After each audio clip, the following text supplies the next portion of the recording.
All right, welcome to Double Fries No Slaw. Richie, for the first time in the history of this show, podcast, YouTube channel, whatever you want to call this thing that we do here on Sundays, we are talking about an FSU win over Clemson, and it's in football. We've gotten to do this in other sports, but haven't had enough luck to be able to do this in football. And man, um, we'll talk about a lot of things today, but Florida State finds a way to win in Death Valley. First time since Jameis Winston was enrolled in your quarterback. And I still think I might be in a little bit of shock from it.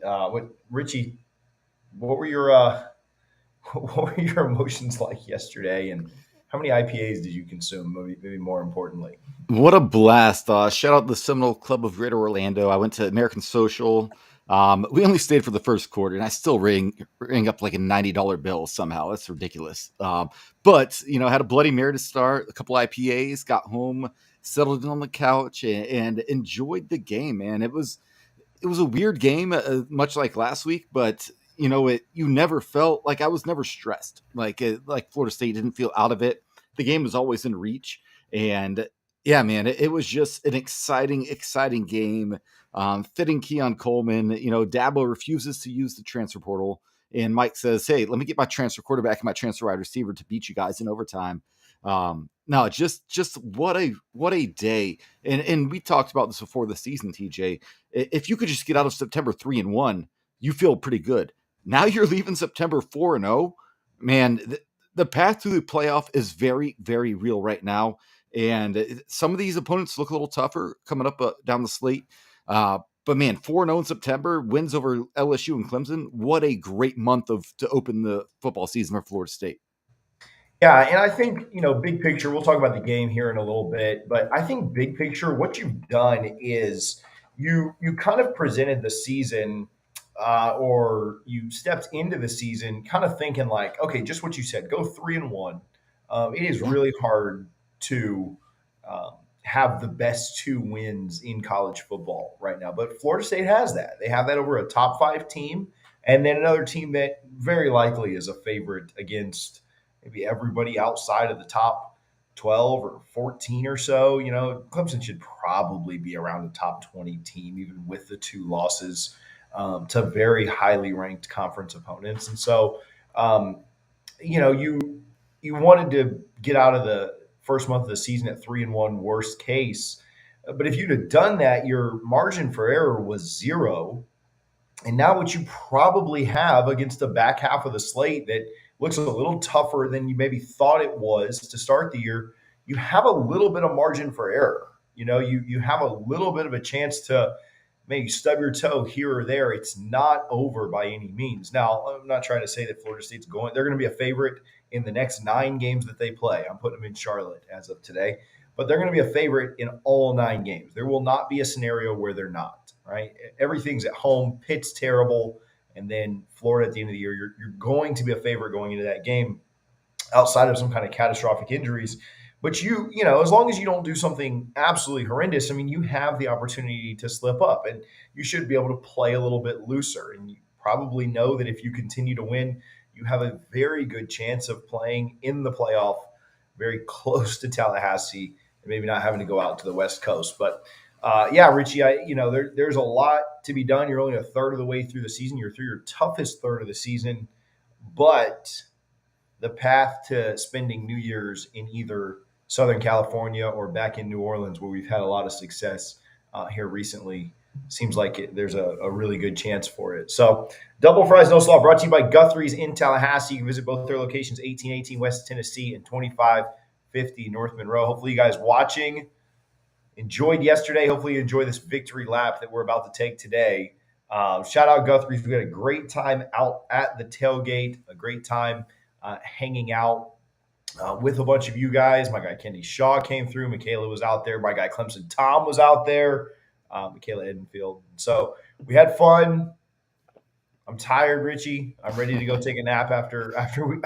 It's not a nap at 6 p.m. man. It's just bed. So Yeah, just going to bed. after this. I watched like 4 minutes of NFL and then I just went to sleep. So, But anyway, all right. So you talked about this, but game never really out of hand. But it did feel. I think my biggest takeaway is Florida State didn't play a great game by No. any means. I'm arguing with a buddy, going back and forth. I mean, I could see arguments for Florida State playing a B minus or C plus type game. It's crazy to think that you could go into Death Valley and play a C plus or B minus type game and still come out with the win. But there were a couple of times, Richie, where they certainly had you on the ropes. And, we'll talk about the Kalen DeLoach play. We'll talk about the other couple of times that they were up double digits early in the game and then right before halftime, and Florida State had to answer. And I think that's what it was. You weren't at your sharpest. You weren't at your best. But big picture, you took the punches and you never let it get so far out of hand. And they did a tremendous job of responding yesterday. Yeah, it was a heavyweight bout, right? Exchanging haymakers, and what to what we both said, it was never out of hand. But when you're down 10-0, you're like, all right, guys, come on, let's wake up. And then they did, and they responded, and that's what this team has done. They just respond. Even against Boston College last week, when half the team had the flu, that's what this team did. They responded when they needed to. They went up 21 points. Boston College roared back, but it didn't matter. Go back to the LSU game in Orlando here, and Florida State didn't really turn it on until the fourth quarter. But that's what this team is going to be. I think. I don't want to compare it to the 2014 team because I thought that team was kind of a little lazy. Like, okay, we'll do what we have to do when we have to do it. But no, this team. I like where Florida State is. I like that we have a bye week coming up. I like the schedule coming up, Virginia Tech, Duke, etc. I think I think Duke is a statement game, which is wild to say in college football, not college basketball. But yeah, Virginia Tech worries me not at all. Duke doesn't worry me either, really, because they just don't have the athletes to man up against Florida State. They're a really good team, really good football team, really well coached. They just can't compete with us. And it's what's exciting, TJ, is what can this season be? Because now, I think heading into the season, we thought, yeah, playoff is definitely a possibility. Now, is it playoff or bust? I think that's where I'm at.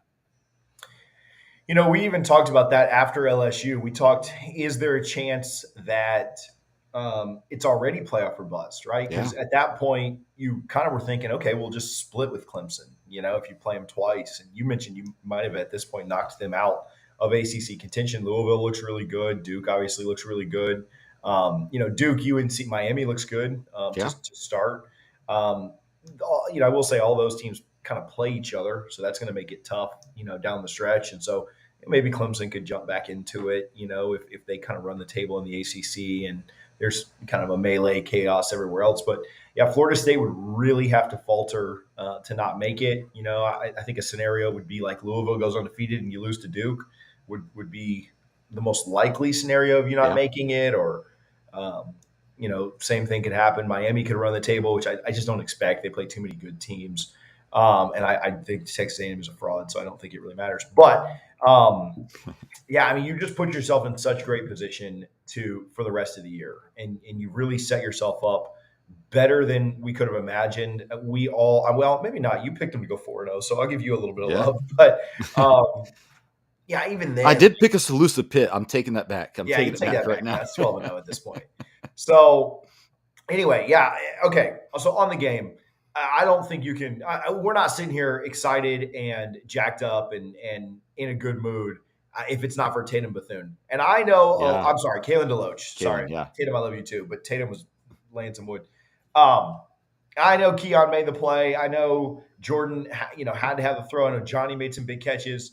But I'll tell you, my neighbor saw me pulling in, and he watches some of our shows, and so he lives 2 doors down. He ran around the cul-de-sac to where I was getting out of the car today when I got back from the airport. And he was like, man, what was it like when Kalen forced the fumble, picked it up, and brought it back? And I said, man, it was – and I don't know if you felt like this, but it was so – like I was so down in the dumps because they had just run off – they had just – a couple plays earlier, they had just torn off that long run to get down in scoring position. And there was like 3 minutes left in the third quarter or something, 18, 20 minutes left in the game.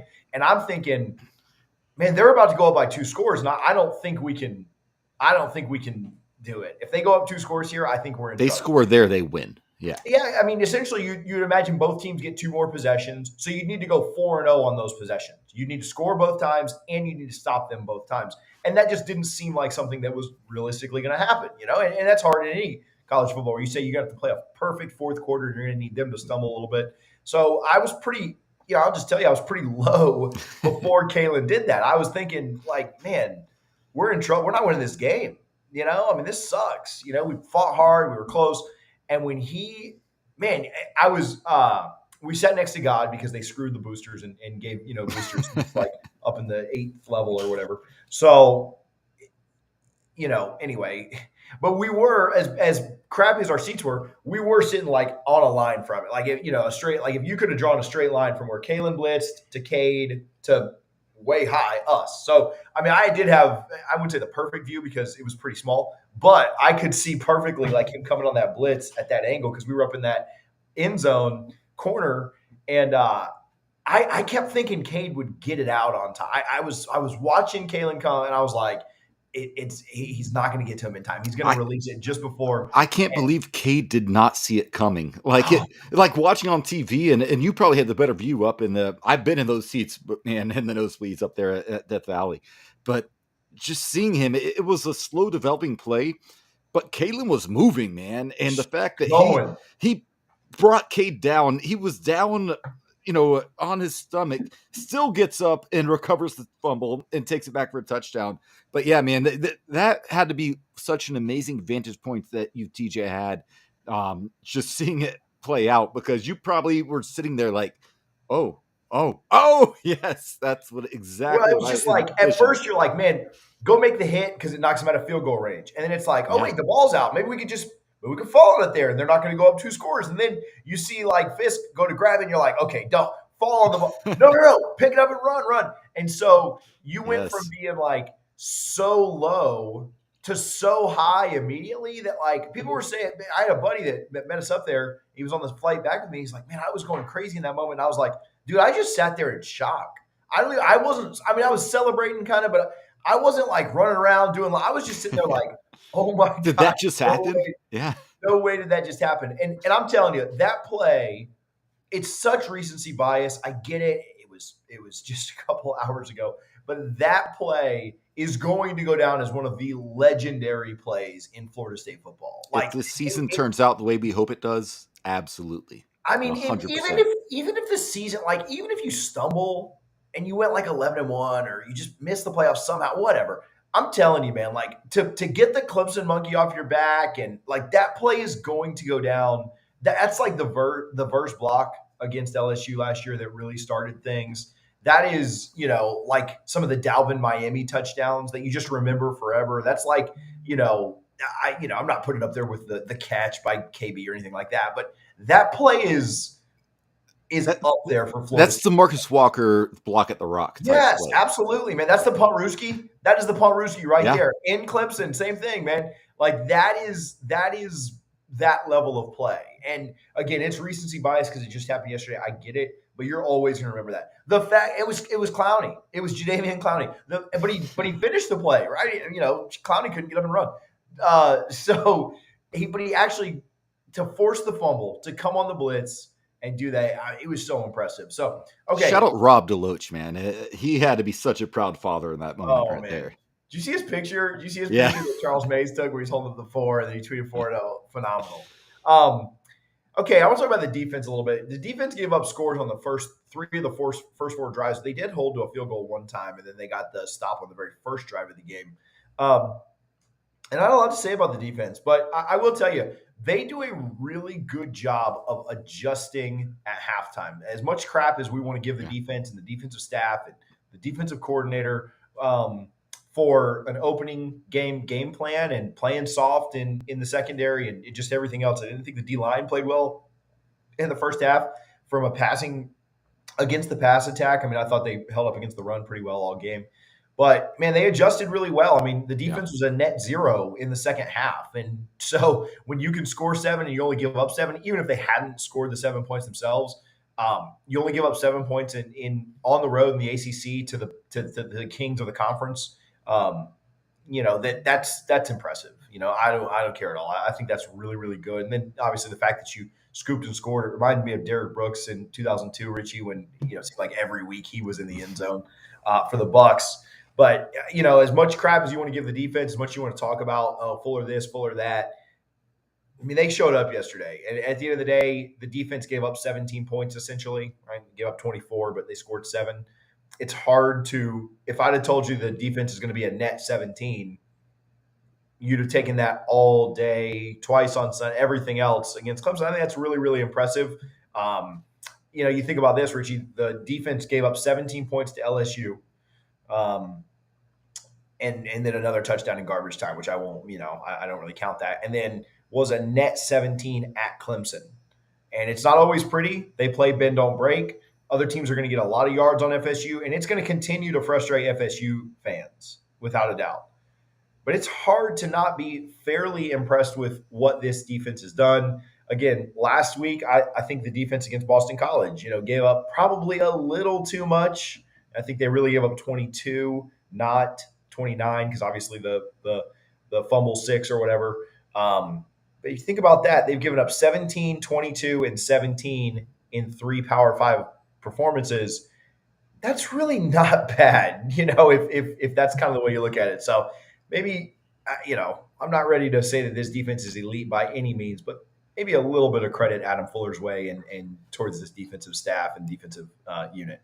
The year is 2023, TJ. Like, no defense is just going to clamp you down and stop any offense. Like, Georgia's not even that. And if any team was, it would be Georgia or Alabama. Shout out to them holding Ole Miss to 10 points. That was impressive. But yeah, man, I'm way, way, way in the back of the line of the fire Adam Fuller train. I think he's been fine. I think he's been a really good defensive coordinator.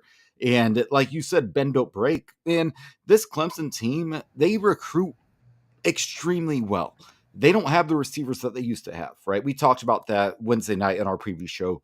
And if you watch this, TJ and I, we kind of know ball. But the fact is, they do not recruit at that level anymore, but they still have really good players. And I'm very happy with Adam Fuller. Like, I'm far away from the fire Fuller train. I think he's done a phenomenal job, and is it going to be enough to win a national championship? That's our goal. That's what we hope. I don't know, probably not right now, but they can still improve. This defense put out that performance without Akeem Dent, who might be one of the more important pieces to this defense that we did not realize heading into the season. I think if we had Akeem Dent, I don't know what happens, but Will Shipley is a very good running back. And you kind of, I'm not going to say you shut him down. He still did some things in the passing game, but you kind of shut him down in the running game. And that was really good to see. And again, we have plenty of time for Florida State to grow, learn, watch film, and see what happens next. But yeah, man, I thought Adam Fuller was just fine and the defense was just fine. And they have been all year, in my opinion. Yeah. Again, we're going to play that bend don't break. And I get frustrated with it in games. I know that fans get frustrated with it in games, but that's what this defense is going to do. There is no shutdown defense anymore. There is no maybe Georgia plays about the best in the country, but that's more of just talent athletes and they don't play anybody else. But there is no shutdown Bucks 2002, Ravens 2000 defense. Like, that just doesn't exist, right? Florida State 2013, where your opponents average 11 points a game, like, that crap just doesn't happen anymore. Not in this day and age. And so you're going to play bend don't break. They are phenomenal in the red zone, and they're really phenomenal coming out of the second half. Fuller does a really good job adjusting. I don't know if he kind of I don't know. Maybe this is pretty tinfoil hat conspiracy theory. But I don't know if he white men can't jump, right? Like, if he kind of hustles him a little bit in the first half, doesn't show his card so that he can make the adjustments in the second half. Like, I don't think they're taking the first half by any means. That's kind of being silly, but I do think that there's an aspect of not showing all of your cards, knowing that your offense is going to be good and keep you in games, and then you really bring it there in the second half so that they can't go to the locker room and adjust. I don't think that's a terrible strategy. Now, obviously, I'd like us to just not give up anything. But if you think about it from that perspective of, they're waiting to see how Clemson's strategy and offensive attack and things are going to look. I don't know. Maybe there's a little bit to that. So, all right, Erica on Venmo sent 3124. So she's our leader for today. Love it. We need like 3 super chats. I'm in a really good mood today. So let's roll. Put a smile on your face. There you go. Okay? Because Florida State, if we going to do it then, we do it big then. Let's go, baby. Fire up the war chant and plant the spear. Noles win. Noles win. The Noles did win. What a fun one, man. Some of Jeff's calls are great from yesterday. I've seen the official accounts and stuff putting that out. At the end of the day, your defense gives up 17 against LSU, gives up 22 against Boston College. That's the weird one for sure. And then gives up 17 as a net against Clemson. To take that all day, right? So I think that's kind of, we mentioned Georgia. I know you're upset about Fuller in the comments there, KH, but you mentioned one elite defense, so let's not. One out of 130. Yeah, let's not go crazy Get this because person out Georgia's of here. really good. What are we doing? Okay, let's talk about this. Run game struggling a little bit, Richie. Yeah. I don't know that I'm ready to hit the panic button just yet on it, but I do know that Clemson's got a really elite front. And, I was kind of getting frustrated with some of the second down calls. It seemed like we were very predictable on second down, and just about every second and long that existed, we were going to run the ball. And I know Mike wants to run the ball. I know that's kind of what his offensive identity is.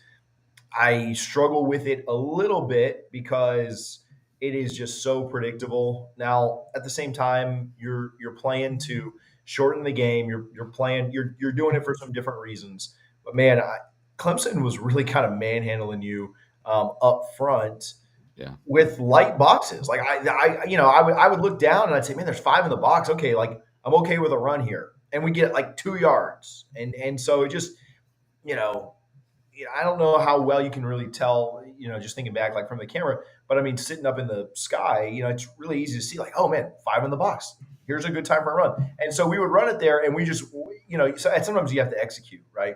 Now, I'm not saying that Mike doesn't need to change things up if the execution is lacking, but run game just doesn't seem like it's there, and it wasn't there against BC. It really wasn't, Southern Miss, you're just so much better than, I don't think the run game was phenomenal against LSU. But at the end of the day, you've got some games here coming up to be able to fix that. But where's your concern level there, Rich? I think I'm a little higher than you, TJ, in the concern level. This is a good offensive line. And, I love Trey Benson, Rodney Hill, Lawrence Sofili. You have Keziah Holmes. You have a stable back there, but they've not really been able to get the ground game going. We'll see what happens. I think Virginia Tech is kind of a get-right game where you can kind of do whatever you want, and you don't really need to worry about what happens because you're going to win that game. Duke, similar, but you have to respect Duke. They are a well-coached team, very good team. We'll see what happens. I just think I'd feel a lot better if we could show that we can just line it up and run the ball. But at the same time, I'm okay, TJ, if we just say, hey, we're just going to throw the ball all around the field. Because I think we're capable of doing that when you have the weapons we have, from the receivers, Wilson, Keon, Jaheim Bell, Morlock. Destin Hill hasn't even really introduced himself into the college football world yet, and we know what he's capable of. So it's weird because I want to be able to run the ball, but I'm also confident that we can win a lot of football games this season just throwing the ball all over the place. Yeah, I think teams will have a very tough time guarding against us. I think you also, like you said, you have to run even when it's not effective, and I hate this, but you have to run at times to pull them up. And if there's 5 people in the box, man, like that makes it really tough on Jordan to be able to throw the ball effectively. And so you've got to run a little bit to keep pulling them up, to keep bringing them up to the line of scrimmage and put more guys in the box so that you do have more favorable matchups out there. If they're able to put 5 in the box and they can stop your run with that, man, that's why you only scored 24 points in regulation, because they do have a good defense. And so I have concerns I understand that you're not going to play another defense like that this year. You're not going to play another defense as good as LSU's this year. And probably the next best defensive line that you're going to see this season is going to be Florida's. And we'll see kind of what their interest level in continuing to play at a high level is that late in the year when maybe they're fighting for a bowl, maybe they're fighting for 500, maybe that's kind of what it looks like. But I mean, they had 20 rushing attempts, so I don't, they certainly, Jordan had 37 pass attempts, he had 20 rushing attempts, so you certainly, were more pass heavy. Being down some of the game dictated that. You obviously weren't running the ball a lot there late. But, I mean, they stuck with it, couldn't get anything going. You finished just literally over, you had that one long by Trey for 12 yards, and outside of that, you were getting less than a yard a clip. It was a frustrating one, but again, I think you've got some opponents where you can kind of get some things cleaned up and get things kind of going our way. So, hey, I just saw we had a member join. I appreciate that. Who was that? I missed it. Harlan, I was going to give him a little shout out here. What's the name there? I might have already jumped back up. James, thanks for the love. Thanks for joining the channel. Certainly not a requirement for anybody in here, but thank you guys for the love and appreciate all that you guys do to support us. Hey, if you are supporting us, make sure you're supporting Garnet and Gold as well. GarnetandGold.com. Use code NOSLAW, NOSLAW, for 15% off. Also, listen, I said this. Richie, I got that quarter zip from the Battle's End. Yes, sir. I wore that the other day. I wore that to the game, so I'm 1-0 in that so far. It was great. It was a little warm, but I will say it kept the sun off my arms because, again, I was sitting right next to the sun, so I kind of needed it. But that quarters in for the Battle's End quarter zip, phenomenal. Make sure that you guys are supporting the Battle's End. I sent $31 yesterday to the Battle's End. Maybe I should have done $31.24. That'd have been fun. But $31 to the Battle's End after a 31-point win. I think that's kind of a fun thing to do. You're riding the emotional high. You talk about how big of a fan you are, a big supporter you are. If you support our show or our channel or anything like that, make sure that you're supporting the Battle's End as well because we need more guys like Keon Coleman in there. Richie, you mentioned this, but it was poetic justice that Keon Coleman was the one that caught the touchdown. People saying the portal wasn't going to factor into this game. Isaac, thank you for becoming a member as well. Appreciate that. Look at all these members. Thorn, did somebody buy it? Did somebody buy the membership thing or like where they gift them or whatever? I didn't see it, but shout out to you guys that are joining. We appreciate it a ton. But Keon Coleman is the hero. Man, Johnny Wilson, as much as this fan base, you guys are fickle, man, and I love you, but you guys are very fickle, and you guys were ready to send Johnny Wilson up the river and get rid of him and just say, let Kentron or Destin Hill or Winston Wright be, your wide receiver too. You don't win that game without Johnny Wilson. Johnny played a great game. 94 yards on 5 catches. Obviously, Keon with 86 on 5 catches. He had the winner. Johnny Wilson was big for you. Johnny Wilson gave you a chance at the end of regulation by catching 2 huge balls, one on a 3rd and 10, one on that left sideline. Neither one of them were perfect throws. He had to go down and get the one on the 3rd and 10, and then he also had the one on the sideline that was a little bit out in front of him. Went and got both of them. Makes the tough catches look pretty easy. Johnny and Keon, 2 guys out of the portal that absolutely brought it yesterday. And again, I love to see where Johnny Wilson was and how he has rebounded the last 2 weeks after having a very tough game against Southern Miss. You guys were ready to send him back to Arizona State. I get it. But, man, that kid has responded. And this duo of Wilson and Coleman are absolutely elite. Oh my gosh, man! We are so lucky to have a Johnny Wilson and Keon Coleman side by side.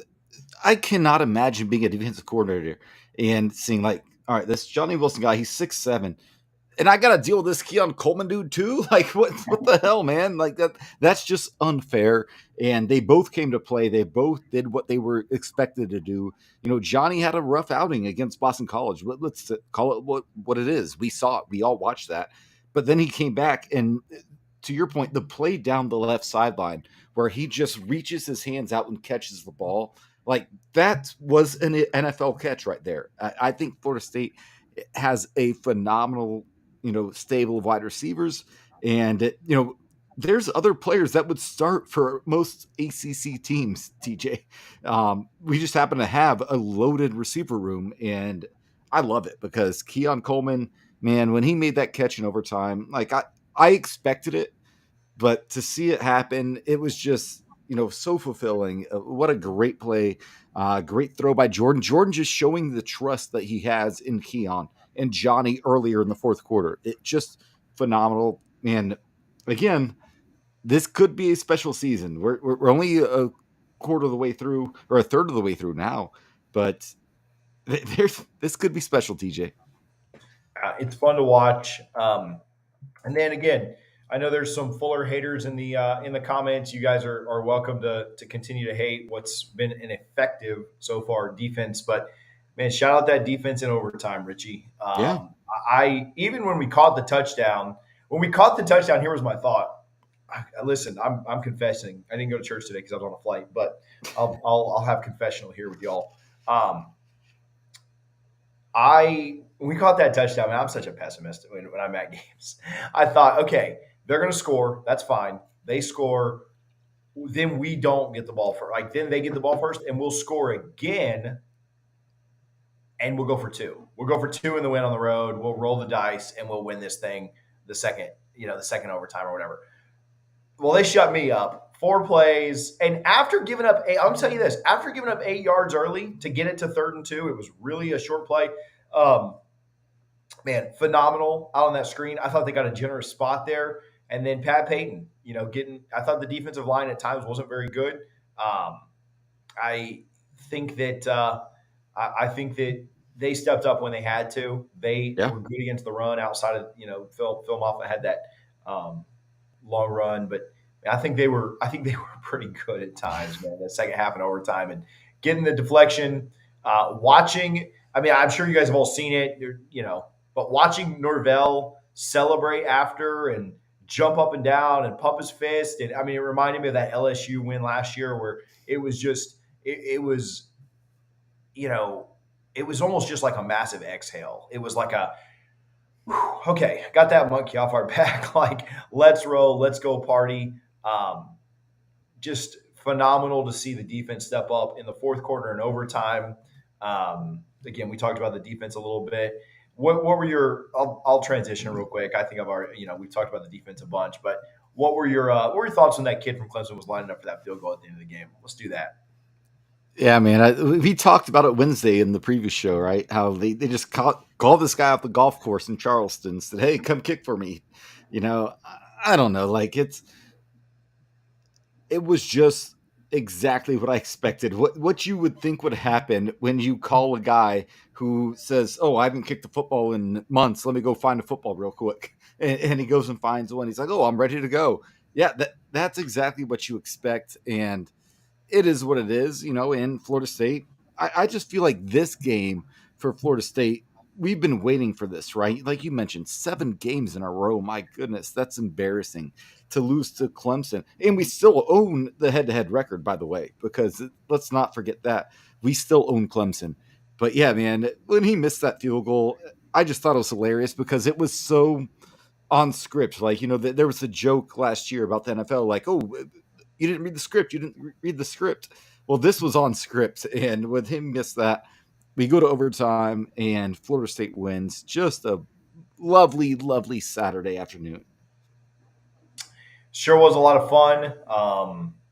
Man, all right, let's talk a little bit about, kind of what's upcoming, what's next. I think hey, a lot of you guys are commenting in the chat, and I've seen you guys ask a bunch of questions. There are so many people in the chat today, so many haters as well. Shout out to you guys for tuning in. We'll read your comments if you hit the super chat button, and if you have questions that need to be answered, feel free to do that. All right, you really couldn't ask for any more. You wrote this, Richie, 4-0 in September. There are people who are negative, and there are people who are somehow down on this team. I don't even think this team has looked very good. I think they've looked very good at stretches. I think they looked really good defensively yesterday in the second half. I think they looked good offensively in spots. I think the offense needs to clean some stuff up. But you were also playing a really good Clemson defense. You shouldn't be shocked that Clemson played good defense in Death Valley. I mean, come on. So you also have a quarterback that's a little bit banged up and a running game that just hasn't gotten going yet. You looked really good for a stretch in that Boston College game. You looked really good for most of the Southern Miss game, and then you obviously looked really good for the entire second half against LSU. Um, man, we haven't played super well. No. We're still 4-0, and we have the best 2 wins in the country. Now the bye week comes at a perfect time. And I listened to Bud this morning on the flight back and his instant reaction. And I didn't really think about this, but you have the bye week, and then you play Virginia Tech, and then you play Syracuse, and then Duke comes to town. And I know how we looked against Boston College. I get that. But you really have 28 days before you play a team with a pulse, right? I don't care what happened against BC. Um, you have zero chance of losing to Virginia Tech or Syracuse at home. In fact, you're going to kill those teams coming off of a bye week. I'm just telling you. And so you really have a long time until you play a team that is capable of beating you. Now, I certainly don't think that Duke wins, but you've got a lot of time to fix some things. You got a lot of time to get Jordan back healthy. You got a lot of time to maybe get some other pieces back, whether that be Akeem, Jakai, Kentron, Robert Scott, any of those guys or all of them, right? And so you've got some time to kind of get it done. And if you can get those guys back and maybe go into that Duke game, which could be a highly rated game. We'll see how they play against Notre Dame here in a couple of weeks. But get everybody back for that Duke game, and you're kind of ready to go, and you're finishing up October 7-0, 8-0. I think that's kind of where you where your season will really be measured. I think you've got the bye week and then 2 kind of gimmies to really get things going. And Bud said this too. I hate to be so just repeating what he said, but he kind of almost likened it to a second preseason. I know it's not quite the preseason because those are still Power 5 teams, but I'm telling you, those programs are awful, and we're going to beat the crap out of them. And so we could play an F game in both of them and still, I think, win by 10. Play a C game, and I think you win by like 20. Play A plus, and I think you probably blow them out, and the game's never in doubt. So, man, you made it through a tough stretch, and now the schedule sets up really, really well for you down the stretch. Yeah, and that's all you could ask for, right? Like we mentioned, we said earlier in the show, we would have taken 3-1 coming out of September. You're 4-0. Okay, now you still have your mulligan left, and you might lose the game. Florida State's probably going to lose the game in the regular season. I don't know who they will lose to, but it's likely they will lose to somebody. But if you go 11-1, go to Charlotte and get to 12-1, you're in the playoff at that point. Unless some really weird things happen, you are in the playoff. And that's all we could ask for. And as a Florida State fan, man, what a season this is going to be, because we are going to be on the edge of our seats every single weekend from the rest of the season. Like you mentioned, Duke, that's a tough game. Miami's a tough game. Florida could be a tough game. But for the most part, I don't see a team that's really, you're walking in saying, man, if we don't have our A-plus game, we're going to lose this game. No, you could bring your C-plus game like we did yesterday against Clemson and beat anybody left on the schedule. And that's where we're at. And I'm good being right there, TJ. Yeah. I'll disagree with you. I don't think we're losing a regular season game. You could, but I got 12-0, and then I got us winning in Charlotte. So yeah, I don't know. I mean, you certainly could trip up, but what I think this team does really well is they understand the moment, and they don't get too high, too low. They do a good job of responding. Down 10 yesterday, and shoot, I thought we were going to lose. The play before Kalen got us the touch. So I'll go 12-0. I think it's interesting to see who we're going to play. Man, Louisville looks good. Their path looks pretty easy. Again, Duke, Miami, North Carolina all play each other, and so whoever survives that, or Louisville would be my guess, right? I think Duke plays Louisville as well, so Louisville's not like completely out of the woods as far as a football schedule goes, or an ACC schedule goes. But at this point, Florida State would, again, you drop to Duke, you drop some games, like it could get challenging. Louisville plays on Friday night in Raleigh. I watched that. I watched NC State on Friday night with our guy Hunter. I didn't think they looked very good, but weird things happened in Raleigh. But then Louisville plays Pittsburgh. I think Pittsburgh terrible. Louisville gets Duke at home, and then they play Virginia Tech and Virginia. Both those teams are terrible. and then they play Yeah. Miami at the end of the year. That Louisville-Miami game could have some ACC title game implications on it. Obviously, Florida State can do themselves a favor by knocking. If Florida State beats Duke, I really It's a wrap. I don't think there are too many scenarios where you could miss it. At that point, you beat Duke. All you have left is Wake Forest, who is god awful, terrible, and Miami. So, I mean, in theory, you could even lose. You could drop that Miami game, and you'd still very likely be fine. The only scenario where you'd maybe be in trouble is if Louisville ran the table at that point. But that's assuming that Miami hasn't lost to Duke and lost to UNC. Like, there are going to be ACC losses out there for those teams because they all play each other. And Florida State's schedule stays pretty clean. You have your toughest two remaining games, I believe, Miami and Duke at home. And then, I think you go beat Florida, but that doesn't matter for Charlotte at all, obviously. And so schedule sets up really, really well. I think the expectation at this point has to be 12-0. And then you need to go win in Charlotte, especially if you're not playing Clemson. I think Clemson's going to be a really good team by the end of the year. I think they are figuring some stuff out. I think they do look a lot better right now than what they did look. But I think it's good that you probably aren't playing Clemson at the end of the year because I don't like rematches, and this program hasn't liked rematches a lot in the past. So, all right, a couple quick notes, and then we can try and get out of here before 7:00. But Jordan Travis breaks Chris Winke's all-time record for touchdowns accounted for. What a turnaround! He's played for now 2.5 years under Mike Norvell, or 2 years in 3 games. Maybe even maybe it's right at 2 full years under Mike Norvell. You think about the COVID year and being sick and everything else when he's missed games. But to break Winke's record is absolutely ridiculous. There's a kid that 3 years ago was trying to, or thinking about quitting football. And now he's the all-time touchdown leader at Florida State University, a place that housed, Dalvin Cook and Chris Winke and Jameis Winston and Charlie Ward and Peter Warwick and some real legends. The guy that they literally named the wide receiver MVP after Fred Biletnikoff, housed some absolute legends. And Jordan Travis stands above them all with the most touchdowns in program history.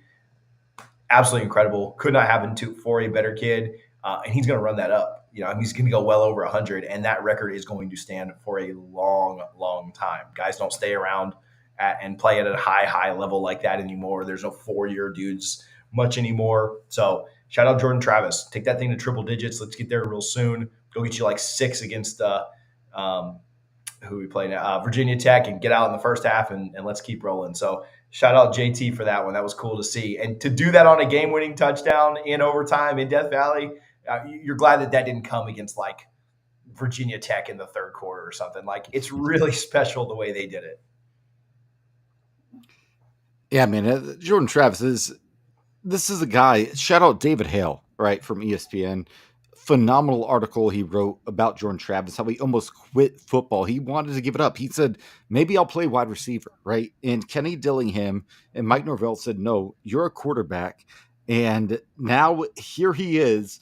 He's going to be in New York City. In my opinion, first weekend of December, this man will be in New York City because he's going to be 12-0, 13-0, maybe. I don't know. And I just love what Jordan Travis has become. His brother Devin is a Florida State legend as well. Man, that the Travis family is just Florida State greatness through and through. And I just love what they've done. And I think Jordan Travis, he's not done yet. I think this man is going to do some special things for Florida State. I'm excited for it. Obviously it's been fun watching him. It's been fun watching him grow. But man, it's pretty wild. So, okay. Did you watch any other college football? Did you just finish up and wrap up with ours, or did you see Florida struggle with Charlotte? Was that enjoyable for you at all? No, I saw Florida. They were impressive. They scored 1 touchdown against Charlotte. That was really impressive. Good for Florida. Graham Mertz is the exact player I thought he was. How about the Dolphins scoring 70 today? That was ridiculous. Yeah, just absolutely hilarious, absolutely insane. They, you remember the old, who was it? Dennis Allen. They are who we thought we were, or they are who we thought they were. Yeah. UF fans got really, really hyped up about beating a god awful Tennessee team, and they loved the fact that we played. Joe Milton's trash, by the way. Yeah, just loved the fact that we played BC close. Florida fans were writing off Florida State. They were writing off Alabama last week. That dynasty was over, and all of a sudden, Alabama comes out and looks fine, and Florida scores one touchdown against Charlotte. Kicked a bunch of field goals, though. Good for them. Kicked a lot of field goals. So shout out that field goal kicker, man. Prayers up for his. I know his leg is tired after tonight. I know that he wasn't expecting to have to kick that many field goals against the 100. Yesterday, going into the game, people were saying, "Oh, Charlotte's better than you think." Like, yeah, I saw the people on the timeline say, "Oh, Charlotte's actually better than you think." They were ranked 129th out of 130. Oh God! in college football, according to ESPN's S&P Plus, which is opponent adjusted. Yeah, of course. So I think they'll move up a little bit after only losing to Florida by 15. But you're dealing with a team that's like 130th out of 100 or 129th. Sorry, I don't mean to slight Charlotte. 129th out of 133 teams is pretty god awful. So, man, it feels good to go into the bye week undefeated. It feels good to to not have any worries at this point. Yeah. People worried about rankings. I'm not worried about rankings. I don't care. I don't care that we're fifth. These rankings. Okay, so I actually was speaking. Okay, Rich, let's talk about this and we'll go. Shout out Gramco. Go to thegramco.com. Use code TJ25 to get 25% off there. Quick love to them, and then we'll keep rolling. But I don't care about the rankings. You look at the AP poll. You look at the coaches poll. For those that don't matter, I think those are obviously all rankings are very subjective. But I think that when you've got a ranking system that is kind of a like a scatter plot is maybe the best way to say it, because the way the AP and the coaches poll works is everybody votes on it, and then based on where you are, like this guy's when the only thing that matters is the college football playoff rankings. Yeah. And so because that's one definitive ranking, it's not like a poll of mixed results or whatever. So don't care about the rankings. I don't care about being fifth. If you care about rankings, Florida struggled with Charlotte yesterday and moved up 3 spots in the rankings. So it doesn't matter at this point. I like that Florida State's a top 5 team. They're top 5 recruiting program right now. They're the best team in the state. They're one of the best teams in the country. And if you're getting upset about rankings, then go watch the replay of the game again and tell me if you're still upset. So any thoughts on the AP poll, coaches poll, Richie? Irrelevant. The rankings, they matter in October when the college football playoff rankings come out. But the good thing about college football, just take care of business on the field. The rankings work themselves out. And that's where Florida State is. Just keep winning, and they will be just fine. So I'm not worried in the least bit right now. Nope. It's, if you guys want to be concerned, like when you got too much going in your life and like you ain't got time for the negativity or drama or haters, or like that's what I feel like. I have too much going good in my life right now to be worried about what a bunch of old men vote Florida State at. I saw but shout out to that one douchebag who ranked Florida State 22nd. He fixed it. You see he fixed it? I don't care. But he still has this at set. He said like, okay, so it's like a pull down thing. And so like when he clicked it, he accidentally picked Florida. He flipped us in Florida. But he still has this at 7th, which is a little low. 7? Yeah. Again, I don't care. It doesn't matter.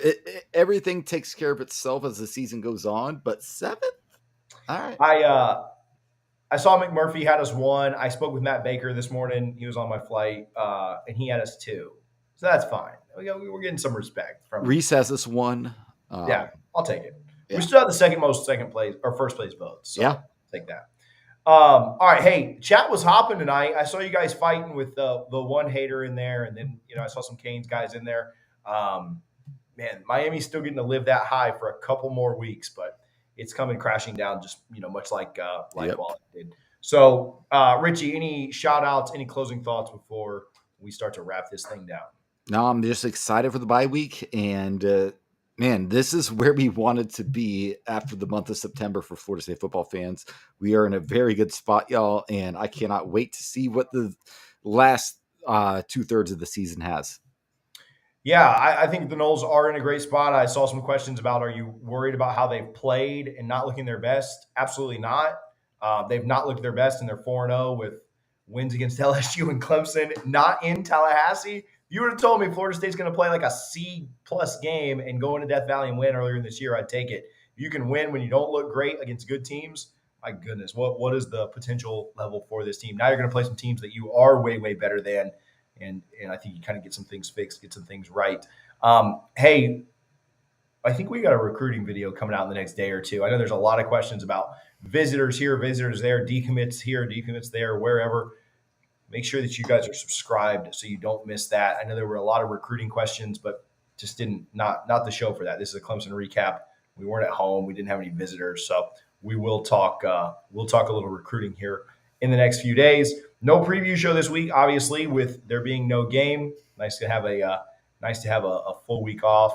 I like how a recruiting question comes in, like as I say, hey, we'll do a recruiting video a couple of days. So shout out to y'all for the persistence. I love it. So, but fun times at the tailgate yesterday. Again, if you go to a game and you don't come to the tailgate, I need you guys to fix that because we have a blast. We have a really good time out there. Shout out my boy Cameron that came out, had a great time. He's the best man at my wedding. Dude is a stud. He won't even hear this or see this. Maybe I'll clip it and send it to him, but because he just doesn't care. But had a great time out there. Appreciate all of you guys that come and join us. Based on what time that Virginia Tech game is, which that should be announced tomorrow around 1, we may do something for Virginia Tech. So I know you guys have been begging for that. I know my guy Josh in here has been begging for that. So if y'all are thinking about going to Virginia Tech, shoot me a message on social media. I should have that. If the game isn't at noon, I think we're probably going to do something. So if you want to be included in that, shoot me a message on social media, or you can email tj@doublefriesnoslaw.com, and I will try and get you info as we have it. But that would probably come out in the next couple of days. Like game time gets announced tomorrow. I'll probably have something solid by like Tuesday at the latest. So hopefully you guys are coming to the tailgate for Virginia Tech if it happens. See if the ACC and ESPN screw us with a noon kickoff or not in 2 weeks. So, all right. Love you guys. Had fun tonight. Well over 300 people in here the whole time. Make sure you hit that subscribe button if you haven't already. Helps the channel tremendously. I already know like 60% of you guys are not subscribed. I don't know why you guys watch every single week and you don't hit that button, but hit it for me this week. We're 4-0. We're never losing a game again. 10 wins in a row for the Noles. Talk to you later. Love y'all.